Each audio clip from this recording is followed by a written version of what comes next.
नमो नारायण।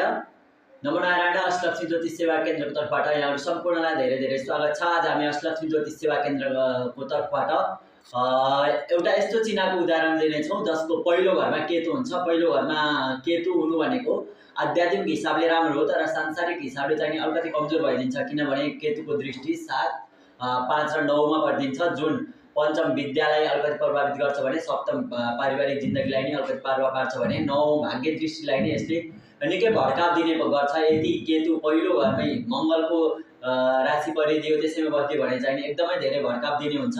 या त अरूको कुरा काट्न रुचाउने, अरूको पछाडि कुरा काट्न रुचाउने, यस्तो खाले स्वभाव यसले दिन्छ। अब यसले दिने स्वभाव त यो हो, तर यसकोबाट बचेर राम्रो फल पाउनका लागि के गर्न सकिन्छ त भन्दा लग्न भनेको आफ्नो शरीर पनि हो। यसले शारीरिक पीडा पनि दिन सक्छ। केतु यसले पनि आफ्नो विचार नभएको गरेर यसले लग्नमा केतु भइदिँदाखेरि विचारहीन मान्छेलाई बनाइदिन्छ, एउटा सिद्धान्तमा लाग्न सक्दैन। त्यसकारणले लग्नमा केतु भएको मान्छेले गणेशजीको पूजा आराधना गर्नु, आफ्नो मोबाइलको वालपेपरमा गणेशजीको फोटो राख्नु, मङ्गलबारको व्रत लिनु चाहिँ एकदम शुभ मानिन्छ। किनभने विद्यास्थान र भाग्यस्थानमा हेरेको ग्रह कुनै कतिपय कुण्डलीहरूमा तिनै ग्रहहरूले नै आफ्नो जिन्दगी निर्धारण गर्ने हुन्छ। त्यसकारणले लग्नमा जसको पनि केतु छ, सुरुमा चिना कुण्डली खोलेर हेर्दाखेरि सुरु घरमा नै के लेखिएको छ भने यस्तो मान्छेले गणेश आराधना गर्नु एकदमै राम्रो मानिन्छ। नमो नारायण।